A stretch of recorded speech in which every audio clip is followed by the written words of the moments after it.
Bonsoir à tous, heureux de vous retrouver comme chaque semaine. La loi des séries passe en revue l'actualité des séries avec celles et ceux qui la font. Et le moins qu'on puisse dire, c'est qu'aujourd'hui, c'est l'une des séries coup de cœur que nous avons eues. On vous en parle déjà depuis de nombreuses semaines. Elle a été présentée en avant-première à Sérimania. Elle arrive enfin sur les antennes d'OCS. Et c'est vraiment là pour le coup un nouveau pari pour OCS qui propose un format qu'il n'avait pas encore exploité et exploré. Et pour en parler de Homejacking, la série qui arrive à partir du 7 avril sur OCS et que vous allez déguster pour ces 6 épisodes, on reçoit alors un plateau très fourni. Vous allez voir, ils sont venus en nombre. Dans la deuxième partie de l'émission, les comédiens vont nous rejoindre. 3 des comédiens de la série vont nous rejoindre. On en reparlera avec eux, évidemment, et de la direction d'acteurs de notre réalisateur en chef.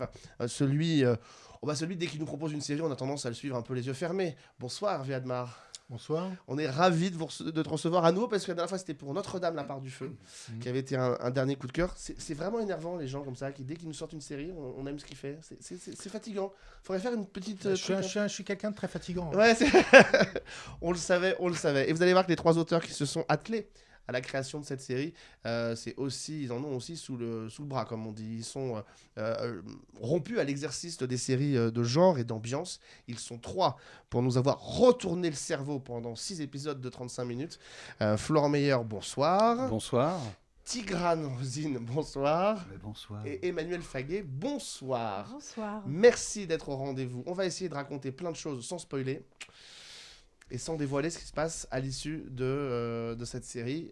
Sachez en tout cas que tout ce que vous pensez vrai en début de série ne sera pas forcément vrai en fin de série, mais tout a une logique. Voilà comment on peut résumer un petit peu l'ambiance de Homejacking. Avant de commencer de parler d'Homejacking, une série qui nous vient du Québec. Et les Québécois sont forts pour nous proposer des séries à concept hyper intéressantes, avec pas forcément beaucoup de moyens. Oui, ça vous rappelle des souvenirs, hein, évidemment. Quelque chose, évidemment. Chez nous, là.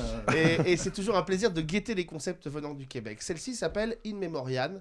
Alors, je vais pas vous teaser, je vais vous pitcher la série, je vais vous laisser découvrir le teaser, mais que les auteurs ont présenté dans la presse québécoise comme une espèce de croisement entre Succession et Hunger Games. Voilà pour les références. Je vous laisse découvrir le teaser de cette série. Et j'espère que ça parlera à nos invités, parce que là encore, il est question de maison un peu chelou, avec des comportements un peu bizarres. Regardez. Merci d'être réunis pour la lecture du testament de Paul-Émile de Léry. Les 84 millions sont sur la table, mais si vous désirez les obtenir, vous allez devoir prendre part à un jeu, une série d'épreuves pour être exact. Tous ceux qui réussiront à traverser les 6 épreuves pourront se partager les 84 millions. Vous avez 1 heure pour décider si vous participez ou non. Fait qu'on va s'entretuer pour du cash, c'est ça? Parce qu'on s'entend là, que c'est ça là, que Paille veut. Ça marchera pas. On fait un pacte là, qu'on sépare les 84 millions entre nous autres, peu importe ce qui se passe. C'est spécial, pareil, de mettre une inconnue sur son testament. J'avoue être surprise d'avoir reçu une invitation. Tu comprends? C'est pas beau ce qui s'est passé ici. C'est un jeu! Nous allons procéder à la première épreuve. Faut que tu restes fort. Hein? Et en faisant ça, là, tu nous aides pour le futur. Tu comprends ça? Oui. Ouais, hein? Oui. Ça va bien aller. Je t'aime. T'as-tu vécu? Le corps! Est-ce le corps? Est-ce qu'on a vécu? Qu'est-ce que j'avais fait tantôt? Ça me prend l'héritage après. Ça, je suis fait.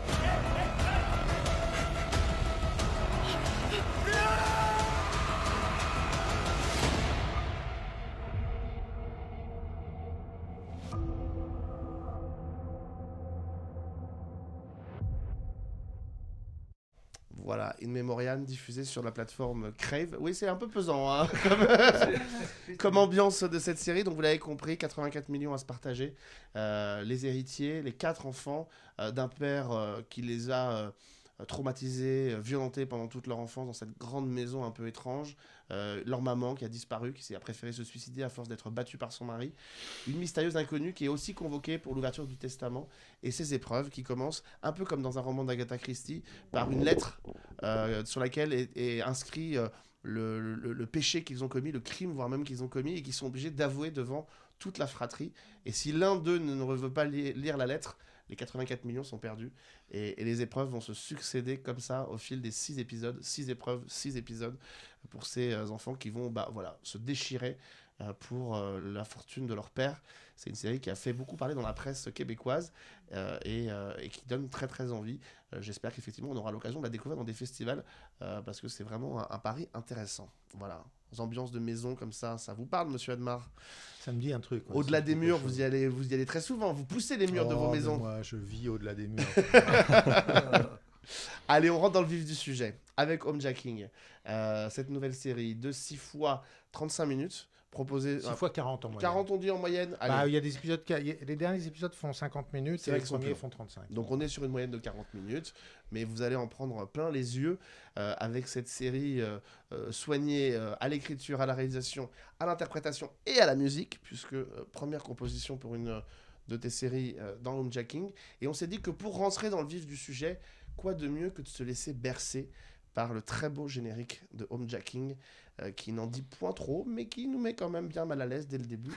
Je vous laisse le découvrir. Ce sera à partir du 7 avril sur OCS. Regardez.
Et voilà, ça pose l'ambiance. Je vais retourner le problème à l'envers en commençant avec vous trois, les auteurs.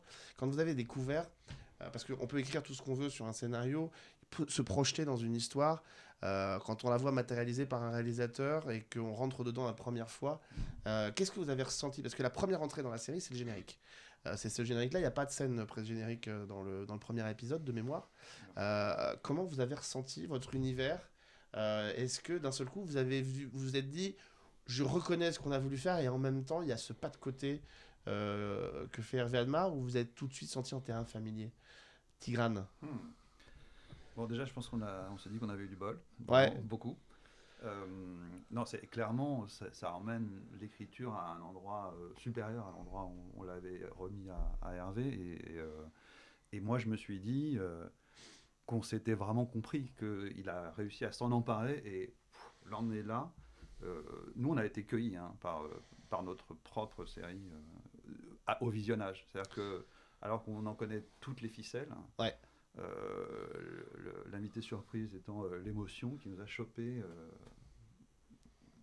Plus que de raison, ouais. Plus que de raison, absolument. Et ce qui est assez fort, c'est que quand on rentre dans la série, on se dit, alors c'est une des premières séries sur laquelle tu n'as fait que réaliser, et alors même s'il y a eu des petites, j'imagine des discussions en termes de scénario entre vous, mais c'est vrai que d'habitude tu es partie prenante dans la réalisation, et pourtant... Dans l'écriture, pardon. Mais pourtant là, on se dit, quand on rentre dans la série et qu'on voit le générique, on se dit, on est chez Hervé Admar. Et c'est ça le paradoxe, quoi. Bah, c'est pas un paradoxe du tout, c'est la sensation que j'ai eue moi quand j'ai lu leur scénario. Quand Christine de Bourbon-Busset, qui est la productrice, m'a proposé le projet, j'ai lu les 2 premiers dialogués, je me suis dit, mais j'ai regardé la couche, j'ai vérifié que c'était pas moi qui avais écrit, tu vois. et c'était pas moi, mais c'était vraiment mon univers, donc c'est ce qui m'a donné évidemment. Envie de le faire.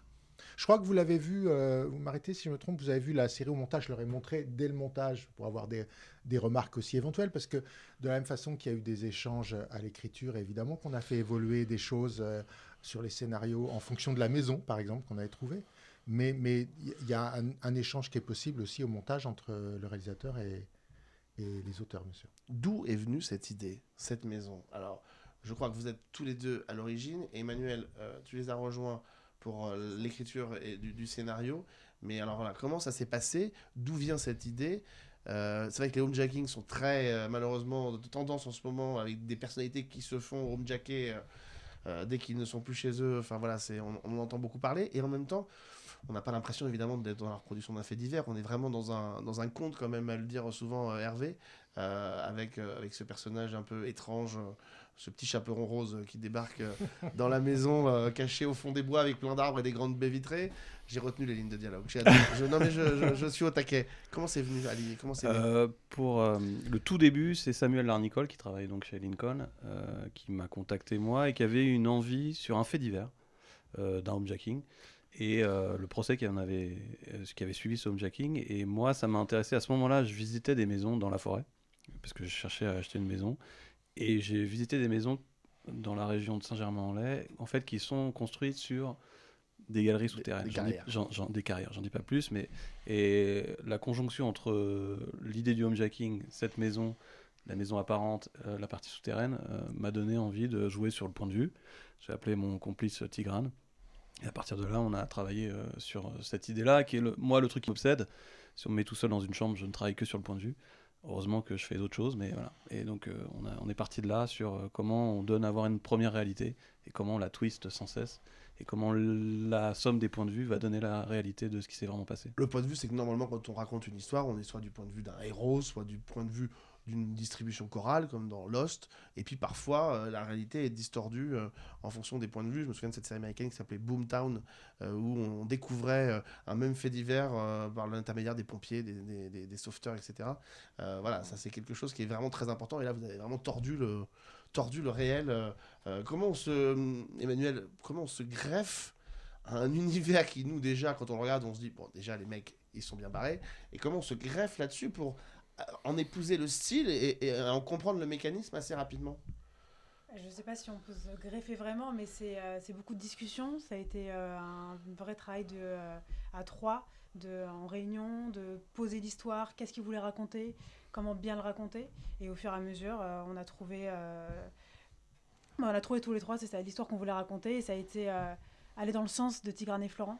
Je connaissais leur travail, je connaissais Florent depuis mes études et je savais quelles étaient leurs obsessions. Et donc c'est comme ça que j'ai réussi à suivre leurs pensées tout en restant fidèle à leur univers.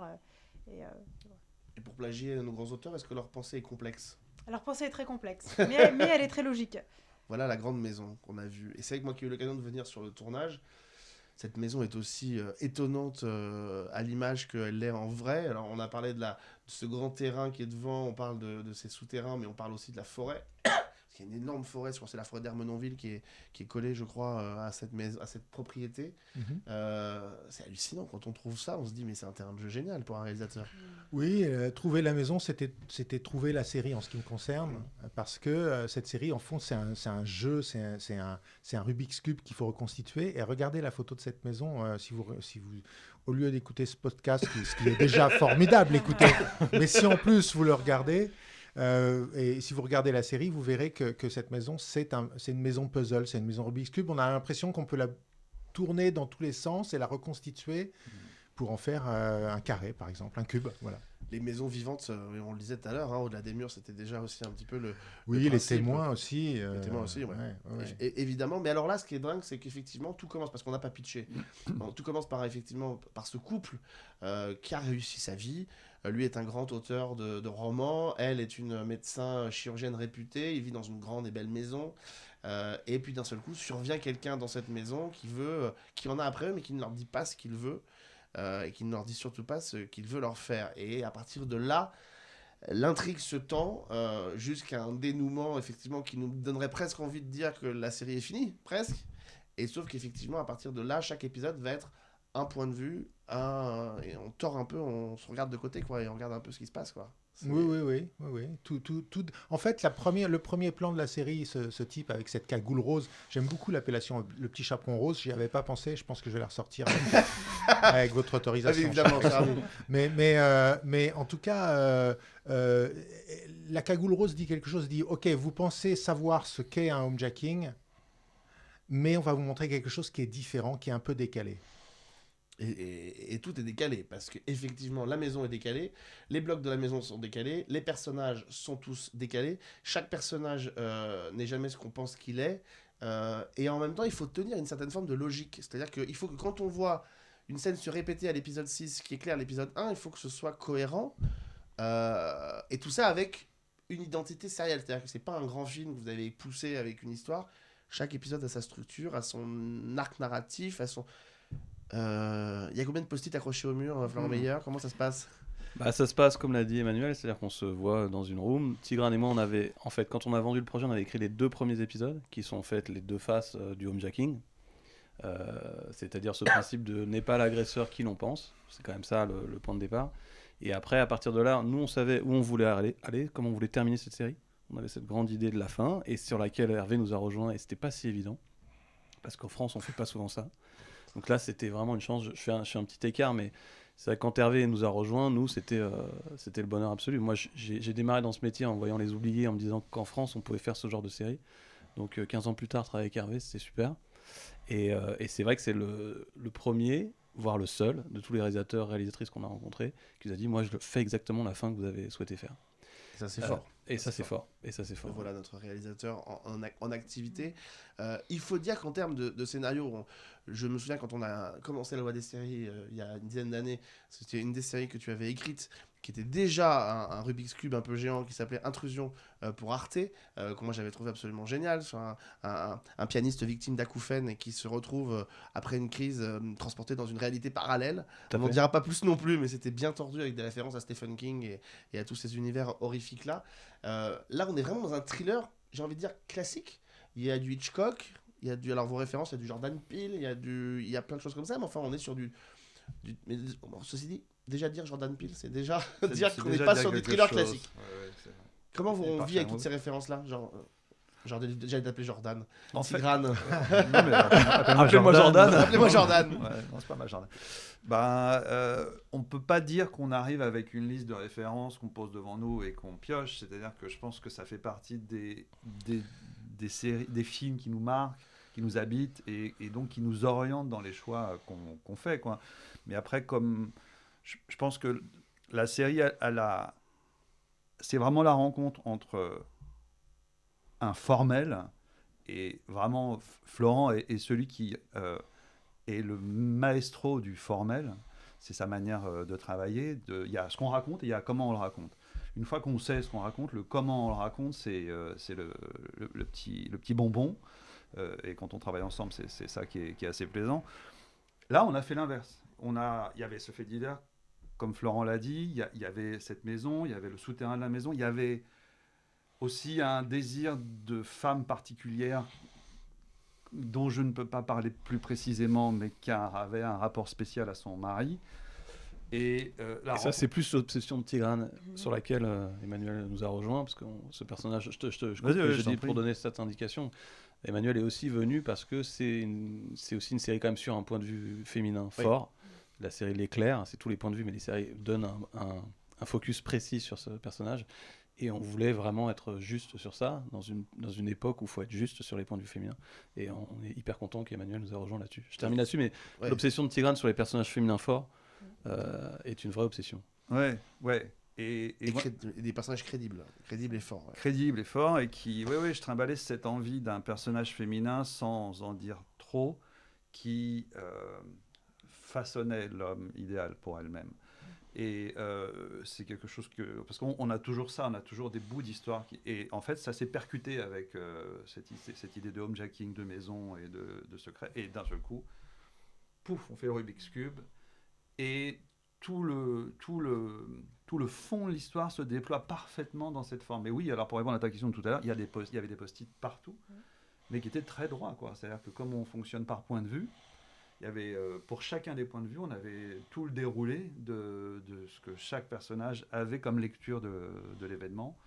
Et après, c'était le plaisir de l'assemblage. Mais tout est bien pensé. Et ce personnage féminin fort, évidemment, ça aussi, c'est un point commun qui est entre vous deux, parce que sur chacune des séries que tu as faites, il y a toujours effectivement un personnage féminin fort. Tu sais filmer effectivement tes héroïnes comme peu de réalisateurs finalement en fiction savent le faire. Et j'imagine que c'est là aussi, Emmanuel, que vous vous êtes retrouvés tous ensemble pour finalement fédérer. Moi, je trouve que Marie Dompnier, dans cette série, elle a un côté vraiment... il y a quelques années, on aurait pu avoir une Tippi Hedren ou quelqu'un comme ça dedans, ça aurait été totalement crédible. Enfin, voilà, donc... Ah, mais complètement. Et ça a été aussi des discussions qu'on a eues aussi avec Marie.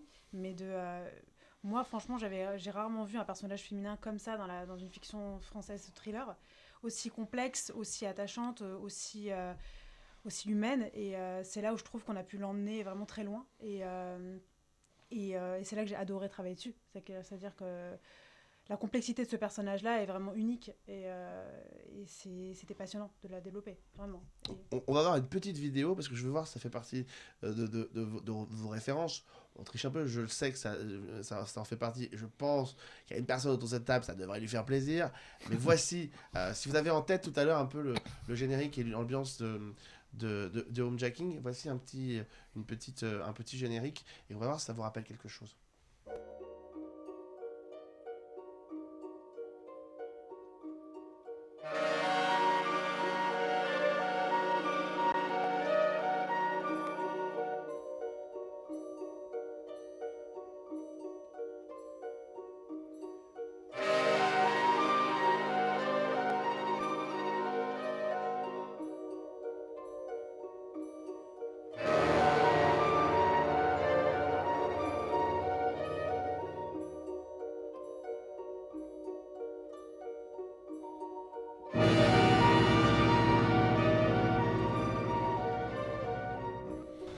Alors, cher ami, Vertigo.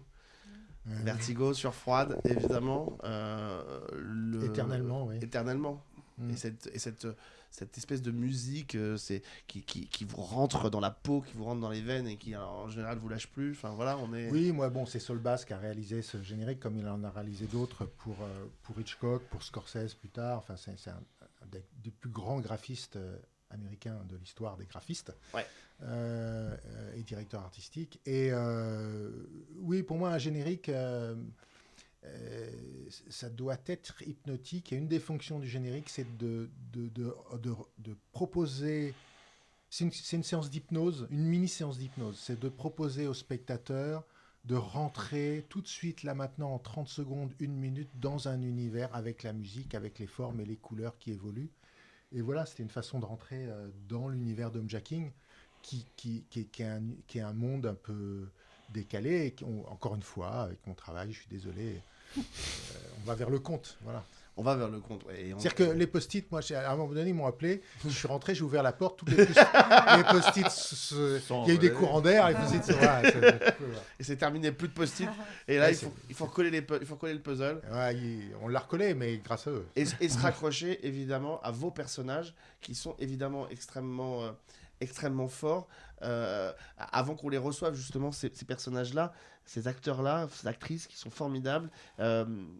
C'est pas faire offense et on spoilera pas, mais que la fin est une fin qui va, à mon avis, susciter beaucoup d'interrogations. Est-ce à dire pour autant que Homejacking est quand même une mini-série ? En quoi elle ne le serait pas ? Je pose la question. Je pose ça, vous en faites ce que vous voulez. Dans l'hypothèse où elle pourrait se prolonger, c'est ça ? Non, c'est une mini-série. C'est une mini-série. Après, ça pourrait tout à fait être une collection. On pourrait très bien imaginer Homejacking avec une autre maison, d'autres personnages, une autre histoire. Ça pourrait être une collection comme Fargo est une collection, comme True Detective est une collection. Ou, par exemple, moi j'avais pensé à ça en voyant la série, par exemple, à un moment donné, il est fait mention à l'ancien propriétaire à qui on avait acheté la maison, et je me disais... Oui, mais non, mais ça vous avez trop d'imagination. Façon américaine Horror Story. Non, il faut rassurer vos auditeurs. À la fin des 6 épisodes, il y a une réponse. Non, mais toutes les réponses sont là. Bien sûr, on est d'accord. On est d'accord. On est totalement d'accord. Alors, toutes les réponses sont là, mais tout va bien. On ouvre un peu la fenêtre. Voilà. C'est pour faire. Et c'est ça qui est beaucoup plus jouissif. C'est pour aérer. Il y a besoin d'aérer. Parce que le printemps est là, il fait beau et que bon, voilà. Mais tous les personnages les personnages qui ont l'objectif le plus fort vont au bout de leur trajectoire et c'est résolu. Après, la petite ouverture finale. C'est fait pour que ça continue de cogiter. Oui, parce que c'est nécessaire en fait. Parce qu'une fois qu'on arrive au bout, je crois qu'on arrive avec une charge et que entrouvrir la fenêtre, ça permet à chacun de la répartir en soi de la manière qui est plus adéquate. C'est la toupie de Inception, la fin. Voilà, on est un petit peu dans cet C'est un petit peu ça. Décidément, vous repartez Verni, Saul Bass, Hitchcock, Nolan, tout Ouais, va bien ouais, pour ou vous. Attell. Attell. C'est mon côté Nescafé. Hein. Bon, en tout cas, on va continuer évidemment à discuter autour de la série parce que il faut maintenant se pencher sur ces personnages-là. Je vous renvoie à notre grande émission de notre masterclass avec Marie Dompnier parce qu'elle pouvait pas être là. Et puis dans quelques jours, en plus, elle repart tourner pour la suite de Cœur Noir sous la direction de Frédéric Jardin. Donc, elles sont très occupées. On va accueillir nos invités, nos 3 acteurs qui vont nous rejoindre aux côtés d'Hervé Admar, mais on va découvrir un petit extrait du premier épisode, comme ça on ne spoile rien. On va retrouver nos 2 héros, notre couple principal, dans une situation peu enviable. Regardez.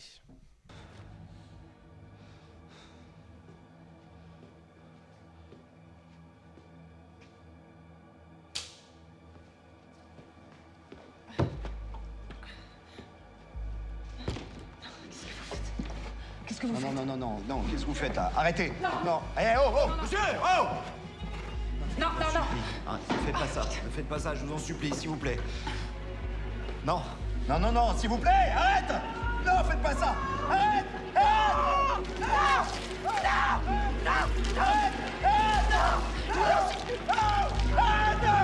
Fais pas ça ! Putain, arrête ! Écoute-moi! Arrête!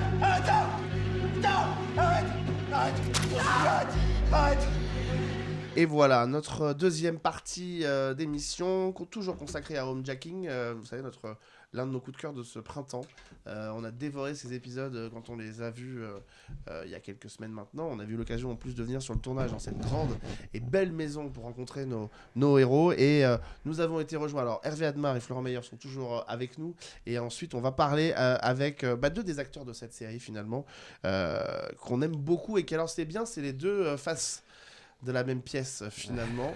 Intéressant sans trop en dire. Yannick Chouara, bonsoir. Bonsoir. Ravi une nouvelle fois de t'accueillir pour un rôle comme on n'en a pas vu souvent finalement incarné, même si la dernière fois on avait évoqué une autre série, Tout pour Agnès, où on voyait que le rôle de mec un petit peu ambigu, tu le fais plutôt pas mal, pour ne pas dire autre chose. Et en face à toi, celle qui a du caractère et qui dégaine la séquestration pour faire parler les mecs de manière assez facilement. Sophie Le Sape, bonsoir. Bonsoir. Très heureux de vous avoir tous les deux. Même question que j'ai posée tout à l'heure. Quand vous avez découvert la série la première fois en visionnage, par rapport à tout ce que vous aviez vécu au moment du tournage, comment vous l'avez ressenti ? Comment vous l'avez vécu ? La toute première fois, pour moi, ça fera toujours la même chose. C'est assez particulier. C'est sur tous les projets, c'est que t'as tous les souvenirs en fait de tournage qui te remontent. Du coup, j'ai vraiment besoin de le voir une deuxième fois pour me mettre dedans. Parce que la première fois, t'as tous les souvenirs, machin. Mais j'ai eu la sensation que j'ai retrouvé un peu la sensation de quand j'ai lu le scénario la première fois, un peu comme un livre où t'as vite envie de tourner les pages pour comprendre ce qui se passe, savoir vraiment ce qui se passe. Et je l'ai retrouvé en regardant la série. Donc, le fameux sens du page turner. On ne peut pas s'arrêter. Le page turner. Le page turner. Ouais, c'est beaucoup mieux, c'est toi qui le dis. Hein.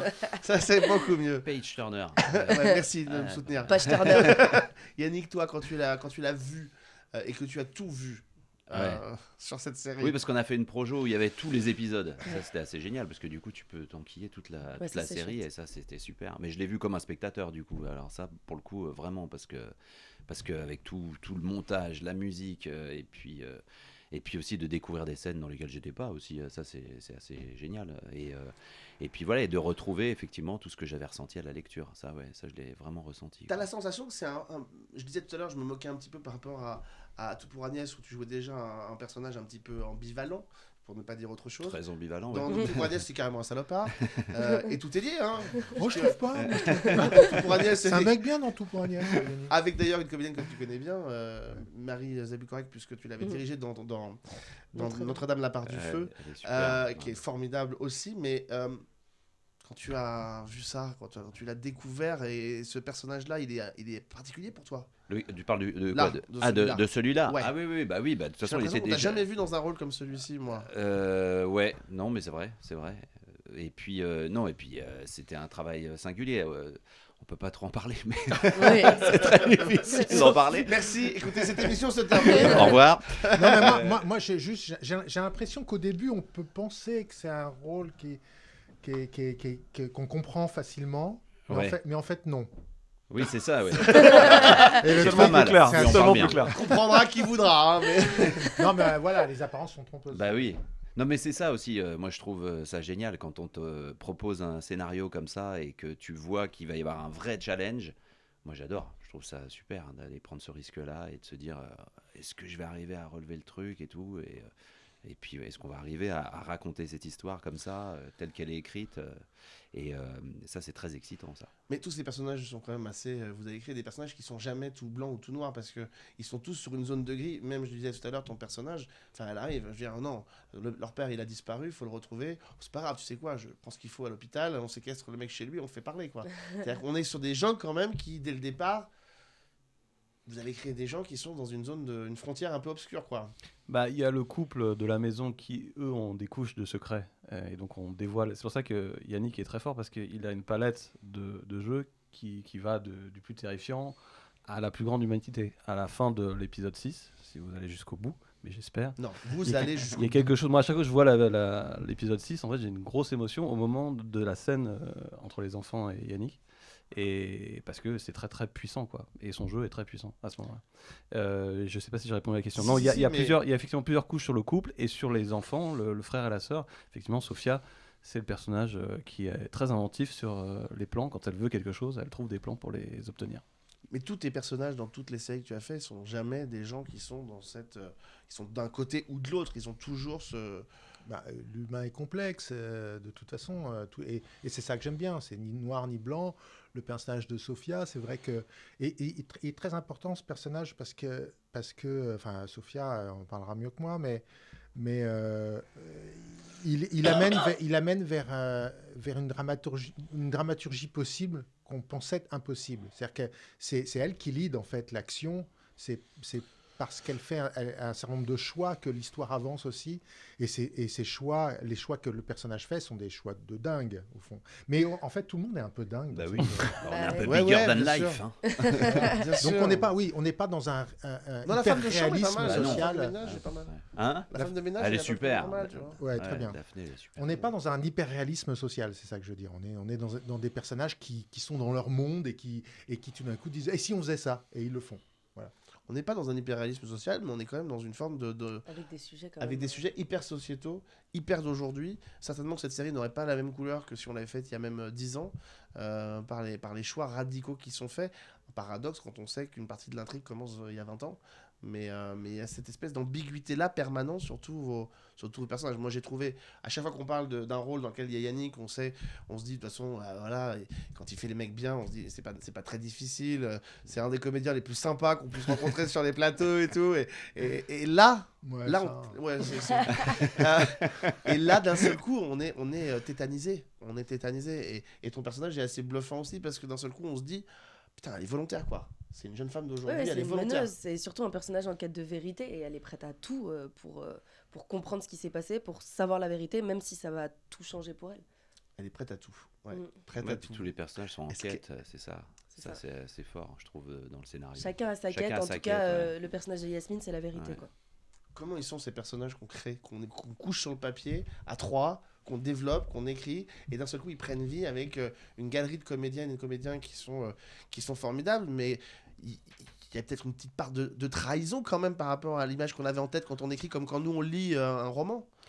Bah, nous, quand on écrit ça, moi quand j'écris du thriller, en l'occurrence c'est du thriller, et avec des figures qui sont effectivement bigger than life, on a besoin d'un casting et d'une direction d'acteurs qui soit impeccable. Si c'est pas bien, ça va être vraiment risible, quoi. Et c'est en ça que moi je suis hyper content. Au contraire, ça confirme que ce qu'on voulait. C'est plutôt ça met un niveau de jeu et de mise en scène qui est très haut, puisque c'est quand même du thriller sur une quête de vérité, sur des couches millefeuilles. C'est pas la vie de tous les jours. Bah oui, donc il y a du genre, quoi. Il y a du genre. Donc en fait, si on n'a pas un bon casting, une bonne direction d'acteur, ce qu'on écrit est tout pourri, franchement, honnêtement. Et c'est risible. C'est pour ça que nous on prend toujours un risque en fait quand on fait ce genre de projet. Parce que le résultat, et moi ça m'est arrivé plusieurs fois, de pas du tout être content du résultat. Ouais. C'est chaud. Bah, c'est le challenge dont je parlais, c'est ça. C'est comment tous ensemble on va arriver à rendre ça crédible pour que les gens ils soient pris dans c'est ça, l'histoire. c'est qu'on n'a pas l'impression qu'on est dans un truc, on n'a pas l'impression qu'on est dans la 4e dimension, dans au-delà du réel, on a l'impression qu'on est vraiment, et encore la 4e dimension, on aurait pu, si je dis une bêtise, parce que cette série aurait pu être un épisode de Twilight Zone, mais on est dans cette zone de gris finalement où tout semble possible, et où en même temps on est face à quelque chose qui s'apparente un peu à du réel aussi, quoi. Donc, Et nous on n'est pas très habitués à ça non plus en France. C'est surtout les anglo-saxons qui ont ce style-là. Donc, Et ce que disait mon camarade, c'est ce qui m'a intéressé, moi, la dangerosité du projet. C'est un projet dangereux. C'est un projet casse-gueule quand on arrive et qu'on dit ok, on va tous travailler ensemble pour que des spectateurs puissent croire à cette histoire. C'est pas évident d'y arriver. Alors, ça sera à vous de nous dire si on y est arrivé ou pas. Nous, on pense que oui. Spoiler. Mais cette dangerosité-là, ce pari-là, c'est très excitant quand on a fait 8-9 séries comme moi. Tout d'un coup, on se dit ah ouais, tiens, est-ce que je peux aller jusque-là ? Est-ce que je peux y arriver ? Et sortir de sa zone de confort à chaque fois, tout le temps, continuer à apprendre. Voilà, c'est ce qui m'intéresse. Tourner sous la direction. Oui, tu voulais ajouter quelque chose ? Non, je voulais juste dire, c'est vrai que il y a le genre qui est, le truc qui est ludique. Nous, on a pensé d'abord ce projet comme une forme, avec des cliffs, des retournements, comme un vrai page turner. Mais ce qui est très fort dans ce que vous avez réussi à faire, et qui nous a bluffé quand on les a vus en visionnage, c'est que c'est émotionnel aussi. C'est-à-dire que derrière, il y a une question de lutte des classes, une question sociale qu'on a mis sous le vernis du genre. Mais on est quand même, nous, on a été surpris d'être touchés, nous les auteurs, et d'avoir des vraies émotions, des vrais moments émotionnels très forts à différents endroits de la série. Et ça, je trouve que c'est réussi par les acteurs et Hervé, quoi. Moi, je pense que ce sera... alors, je cite Marie Dombenier parce qu'elle n'est pas là, et puis que c'est vraiment, avec Yannick, un des personnages au cœur de cette intrigue. Moi, je trouve que à date, c'est un de ses plus grands rôles dans l'interprétation, dans la puissance de ce qu'elle peut donner. Pourtant, tu l'as déjà dirigé 2 fois sur les 2 premières saisons des Témoins. Mais je trouve qu'elle a quelque chose dans cette série. Pour moi, c'est incroyable ce que tu en as fait ressortir en termes à la réalisation et en direction d'acteur. Peut-être, je sais pas. Oui. C'est particulier de travailler avec Hervé Admar tous les deux. Dites-moi comment ça se passe avec lui. Parce que c'est un réalisateur singulier, moi je trouve. Mais est-ce que c'est pareil quand il vous dirige ? Moi, j'avais déjà rencontré Hervé lors d'une séance de travail. C'était le casting de Notre-Dame, c'est ça ? Ouais. Et du coup, on s'était revus lors d'un callback et j'ai pu travailler avec Hervé. Ça a duré un petit moment quand même, ce qu'on a fait, les scènes et tout. Et en fait, ça l'a pas fait pour Notre-Dame pour d'autres raisons, mais Hervé et moi, ça a matché tout de suite. Enfin, moi, je sais que j'avais adoré être dirigée par Hervé. Et donc, quand j'ai appris que j'allais jouer avec Hervé, enfin, que du coup, j'étais confirmée pour Homejacking et que c'était avec Hervé, j'étais hyper contente, quoi. Et pour toi ? Moi aussi. Moi, j'avais déjà travaillé avec Hervé sur la saison 2 des Témoins. Oui, c'est vrai. Donc, je connaissais son esprit et sa manière de travailler. Donc, c'était déjà, je partais confiant. Je savais qu'avec un projet écrit comme ça, comme celui-là, avec ce challenge-là, j'étais en totale confiance avec Hervé. Et puis, on travaillait vraiment comme des artisans sur place. Parce que aussi, voilà, l'histoire du budget de la série, il fallait qu'on soit très concentré, très ramassé dans le travail. Et comme on partage aussi ça avec Marie, c'était... Avec un truc très particulier. Alors, autant vous avez des séquences en ville, dans un bar, à l'hôpital, etc. Mais la plupart de vos séquences à vous sont quand même dans la maison. Honnêtement, encore une fois, moi, j'ai eu l'occasion d'y aller, elle est isolée, vraiment isolée. C'est-à-dire qu'elle est isolée dans la série, elle est isolée dans la vraie vie. Ça crée une atmosphère particulière, des conditions de travail particulières de tourner sur un c'est du huis clos, donc oui, forcément. Ça te crée une concentration, ça c'est sûr. Et puis après, c'est aussi, il y a une sorte de théâtralité aussi qui opère dans ce travail-là. Donc, comme on vient du théâtre aussi, alors je parle de Marie parce qu'évidemment, on a eu beaucoup de scènes avec Marie. Donc c'était une... Et puis je pense en plus pour vous ça aide, quoi, parce que la maison elle a une forte personnalité en vrai, c'est une maison assez... Elle est vivante. Ouais, c'est ça, mais elle joue pour nous en fait. Oui, c'est ça, c'est comme si c'était un personnage à part entière, cette maison elle est ouf. Et je pense que pour vous, déjà pour nous ça a aidé alors qu'on a passé moins de temps que vous dedans, mais ça doit aider parce que tout est là, t'as rien besoin d'un... Enfin si bien sûr, mais t'as moins inventé, moins créé parce qu'en fait c'est déjà là. Donc, oui, tu tournes pas sur fond vert, tu tournes voilà, c'est avec ça. la vraie maison, les vrais rochers, la vraie forêt. Il y a déjà des trucs que tu ressens quand t'es dedans, même quand on arrive, parce que du coup nous nos locaux ils étaient posés juste à côté, etc. On se changeait, on mangeait à côté. Rien que quand on arrive le matin sur le terrain de la maison, on sent un truc, on sent qu'on entre en fait dans une bulle. Donc Ouais. ça aide en vrai. Protégé par cette énorme statue noire Protégé qu'on n'a pas ou en pas. photo ou pas. D'ailleurs, cette statue, on se demande toujours. Alors, je l'ai pas, mais je la mettrai en billet du replay parce qu'elle est, elle est quand même assez, dingue cette photo, cette statue. On va revoir l'affiche de Homejacking parce que il y a quand même aussi dans cette affiche quelque chose qui dit quelque chose de ton travail. C'est la notion de miroir. Le miroir, j'ai l'impression qu'on le retrouve très souvent dans ton travail. Si je me souviens bien, d'ailleurs, c'était la clé de résolution de la disparition de Emma dans Pigalle, de l'autre côté du miroir. Passer à travers le miroir. Ouais. La vérité est souvent de l'autre côté du miroir chez moi, ouais, c'est vrai. C'est quelque chose, c'est une thématique. C'est pas juste un gadget que tu t'amuses à. Oui. Non, c'est très conscient. Cette idée de vitre déformante, elle n'était pas dans le scénario. C'est moi qui l'ai proposé sur le décor. J'ai fait changer la vitre de la maison. Évidemment, c'est moi qui ai conçu le générique. Et tout est derrière les apparences. Voilà, les apparences sont trompeuses. On revient toujours à cette thématique-là. Oui. Le miroir qui renvoie une image déformée de la réalité. Et pour trouver la réalité, pour trouver la vérité, il va falloir passer de l'autre côté du miroir. Être dans la maison pour vous ou être sous la maison pour vous, c'est là toute la question, puisque c'est évidemment à la fois et puis cette pièce intermédiaire, cette formidable petite cave en forme de salle d'opération, qui est magnifique. Ouais. Déjà on se dit, on est quand même dans la maison d'un mec qui a mis ses bouteilles au mur en face d'une table pour opérer des gens, voir les autopsies. On sent qu'on est quand même chez quelqu'un qui va bien, quoi. Et quelle bouteille, hein. Je vais te dire qu'il y a des... Il y a du bon. Il y avait en déco, je les aurais pas bu. Ouais, c'est vrai. Et cette petite pièce qu'on voit dans la porte rouge, là aussi, effectivement, qui ressort immédiatement en termes de couleur dans cette pièce blanche. Oui, il y avait déjà une porte rouge comme ça au-delà des murs qu'il fallait trouver. Mais c'est vrai. Ouais, qui permettait de rentrer derrière, justement. Eh oui, on se refait pas. Derrière le mur. D'ici, est-ce que dans 2 ans ou 3 ans, ils nous fassent une série dans laquelle toutes ces séries sont connectées?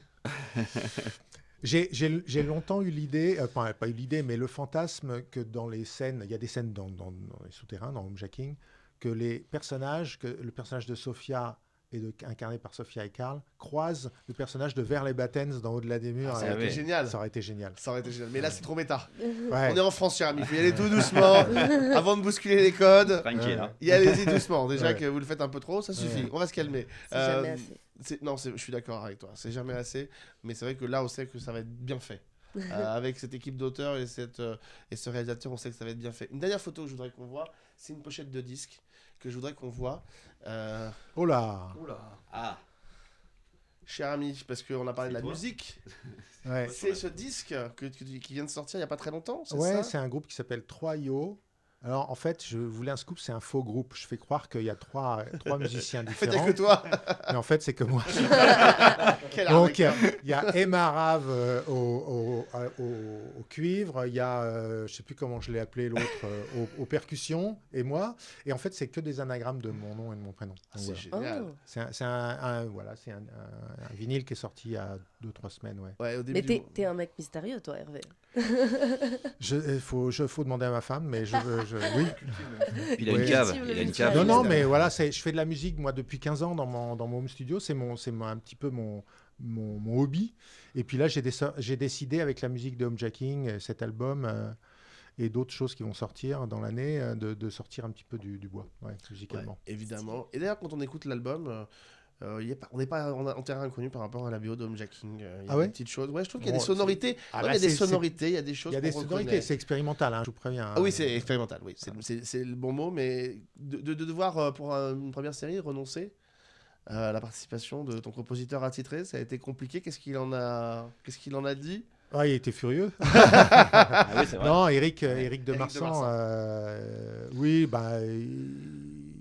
Il n'y avait pas assez de budget. Enfin, moi, j'ai considéré qu'il n'y avait pas assez de budget pour que je l'appelle. Il l'aurait probablement fait, mais je ne voulais pas lui imposer ce choix-là de me faire plaisir. Je n'attends qu'une seule chose, c'est qu'on retravaille ensemble la prochaine fois. Évidemment. Parce que maintenant, le prochain projet est lancé. Non alors, est lancé, point d'interrogation. Non, Alors, Oui, il y a toujours. Non, mais je suis comme un type qui va à la pêche. Moi, j'ai 15 cannes à pêche, mais laquelle va mordre, je sais pas. Tu vois, c'est le principe. Ouais, j'aurais rien qui mord aujourd'hui, je le sens bien. Non, c'est pas la peine, j'aurais essayé. Alors, je rappelle quand même qu'en attendant, cette pépite, et franchement, je tiens à le dire, alors, je l'ai dit sur les auteurs, les réalisateurs, mais je trouve que le cast, vous êtes incroyables tous. Du début à la fin, c'est-à-dire que vous êtes bluffants, c'est-à-dire qu'on passe de ces ambiances de maisons hyper tendues à cette ville, mais où tout est aussi tendu, et après, espèce de face-à-face que vous produisez tous ensemble, et vous avez tous des partitions qui sont absolument incroyables, et c'est un vrai... Enfin, on se laisse rentrer dans cette histoire, et alors, ne les bingez pas, savourez, créez cette espèce de frustration d'arriver à la fin de chaque épisode en se disant qu'est-ce qu'ils ont fait. Détestez-les pour vous tenir en haleine, aimez-les pour ce qu'ils vous ont proposé, parce que ce genre de série vous en aurez pas forcément tout le temps. Elle sort complètement des sentiers battus, et c'est important que ça existe aussi, j'imagine, pour tous les acteurs, actrices. Absolument. Bon, Homejacking le 7 avril, ce sera en intégralité sur la plateforme ou ce sera... Non, je crois pas. Non, c'est 2 par 2, le 7, le 14 et le 21 aussi. Et le 21 avril pour avoir la résolution à cette intrigue. Et préparez-vous, la mâchoire, elle tombe dans ce 6e épisode. Et vous discuterez, je pense, sur ce final comme vous avez discuté. Ça fait partie de l'intérêt de cette série. On espère que vous allez nous créer d'autres univers, cher ami. On y travaille, c'est comme Hervé, on lance des lignes de canne à pêche. Il y a des choses qui prennent, d'autres qui prennent pas, mais c'est notre métier. Oui, bah oui. Moi j'ai lancé des lignes aujourd'hui et ça n'a pas pris. Ça arrive de temps en temps comme ça. Bon bah écoutez, j'espère que on va vous revoir aussi dans des séries. Hein oui. Et oui. Voilà, très bien. Bon bah là je lance aussi. Dans des séries, dans des films. Et bah écoutez, en tout cas bravo pour cette pépite qui s'appelle donc Homejacking, proposée par OCS. OCS qui est vraiment un terrain de jeu intéressant, qui propose des choses vraiment qu'on voit pas forcément ailleurs, que c'est important que ce terrain de jeu puisse continuer à exister. C'est vrai que la situation de CS est un peu complexe en ce moment, mais ils ont encore des séries, ils ont Extra, ils ont Sentinelle, saison 2 qui doit arriver, donc c'est important que cette chaîne puisse continuer d'exister. Merci en tout cas aux équipes de CS qui nous ont permis de le faire. Je salue aussi Anne Pourbois qui s'occupe notamment de Yannick Chouara qui nous toujours présente. Merci aux scénaristes qui sont aussi restés en régie, Emmanuel et Tigrane, de nous avoir accompagnés. Merci à Nico qui était à la réalisation. Merci Monsieur Admar encore une fois de nous avoir bercé par ce conte horrifique. C'était un plaisir de suivre cette grande aventure et on sera là pour la prochaine. Eh ben, ok, super. À bientôt. À bientôt. À bientôt. Merci à tous. Beaucoup. Ciao. Merci. Ciao.